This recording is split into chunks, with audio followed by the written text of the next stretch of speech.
दिल्ली में हुए प्रदर्शन के दौरान घायल हुए पुलिसकर्मियों के परिवार अब सामने आ गए हैं। उन्होंने प्रेस कॉन्फ्रेंस कर उस दुर्घटना को याद किया जब ड्यूटी पर तैनात पुलिसकर्मी भीड़ की हिंसा का शिकार हो गए। घायल जवानों के परिजनों का यह कहना है कि पुलिसकर्मी अपनी जिम्मेदारी निभा रहे थे, लेकिन हालत अचानक हिंसक हो गए और उन्हें गंभीर चोट आई है। इस पूरे मामले में सबसे ज्यादा भावुक कर देने वाली बात ये घायल सब इंस्पेक्टर की बेटी ने कही। उन्होंने कहा कि प्रदर्शन वाले दिन जब उसके पिता घर लौटे तो उनकी वर्दी खून से सनी हुई थी, उनके शरीर पर चोट के निशान थे और उन्हें इलाज की जरूरत थी।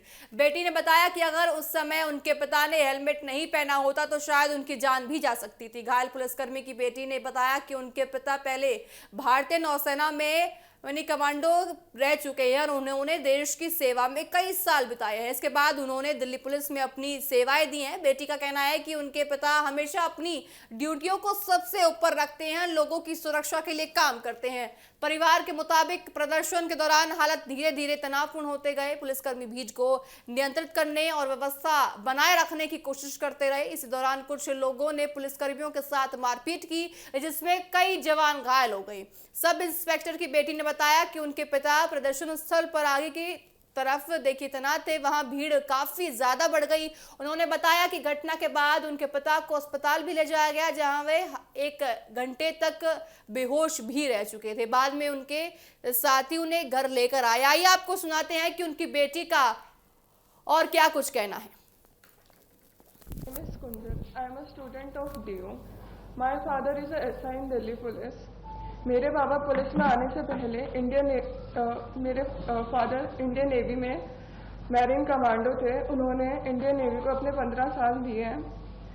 My father was at main protest site. He was at the front line near the barricades, जहाँ पर बहुत सारा क्राउड था। मेरे पापा जब भी रात में घर आते थे तो वो बोलते थे कि अब ये स्टूडेंट प्रोटेस्ट नहीं लग रहा है, इसमें बहुत सारे एंटी सोशल एलिमेंट्स जुड़ चुके हैं। उसके अगले दिन ही 25 तारीख को my father was pulled bye a crowdy mob and he was almost lynched near the stage of Jantar Mantar. This happened on 25th and around 2 p.m. he was unconscious at the RML hospital for about 4 hours. रात को 10 बजे के करीब पापा के colleagues उन्हें घर लेके आए और उनकी यूनिफॉर्म पूरी खून से लाल थी। उन्हें ऐसे देख के हमारे लिए बहुत पेनफुल था। हमने जब उनसे पूछा कि पापा ये कैसे हुआ, तो उन्होंने बताया कि बेटा कोई बात नहीं, ड्यूटी के टाइम पर छोटी मोटी चोटें लगती रहती हैं, पर मतलब उनके सर पे 4 टाँके आए हुए थे, जो कि छोटी मोटी चोट नहीं थी। वो रात हमारे लिए बहुत मुश्किल थी।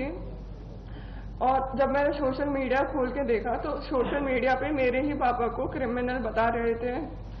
और उसके अगले दिन ही जब मुझे पता चला कि जिन लोगों ने मेरे फादर पे अटैक किया था वो लोग सुप्रीम कोर्ट जा रहे हैं अपना क्राइम वॉश आउट करने, और उन्हीं के खिलाफ कंप्लेंट करने के लिए, सारे पुलिस वालों के खिलाफ कंप्लेंट करने के लिए मुझे बहुत बुरा लगा। और मुझे लगा कि मुझे भी जाना चाहिए अपने फादर की जस्टिस के लिए, और मुझे बाकी पुलिस फैमिलीज का भी साथ मिला। हम लोग सुप्रीम कोर्ट गए, हमने एडवोकेट से रिक्वेस्ट करी और एडवोकेट ने हमारी बात ऑनरेबल सुप्रीम कोर्ट के सामने रखी, और हमें भरोसा दिलाया गया कि हमारे भी इक्वल राइट्स हैं as the citizen of this country, और हमें भी जस्टिस मिलेगा। आपने सुना साफ तौर से बेटी का दर्द झलकता हुआ। आपने देखा किस तरह से बेटी ने अपने दर्द को बयां किया। आप सोचिए आपके भी पिता हैं, अगर वो इस तरह से खून में लदे हुए, वर्दी में लदे हुए अगर आपके सामने आएंगे तो आपका हाल क्या होगा। लेकिन बेटी ने कहा कि गनीमत ये रही कि पिता के सर पर यानी कि हेलमेट था, जिसकी वजह से उनकी जान नहीं गई। लेकिन आप सोचिए अगर सर पर हेलमेट नहीं होता तो उस वक्त क्या होता, ये हम सब कल्पना कर सकते हैं। तो उनका कहना है कि पुलिसकर्मी भी इंसान है और ड्यूटी के दौरान उनकी सुरक्षा भी जरूरी है। तो ऐसे में देखिए उन्होंने सुप्रीम कोर्ट का रुख किया। अब सुप्रीम कोर्ट क्या कुछ फैसला लेता है आने वाले दिनों में ये देखा जाएगा। उनका कहना है कि जो लोग कानून व्यवस्था बनाए रखने के लिए सड़क पर तैनात रहते हैं उनकी सुरक्षा और सम्मान का भी ध्यान जरूर सरकार और प्रशासन को रखना चाहिए।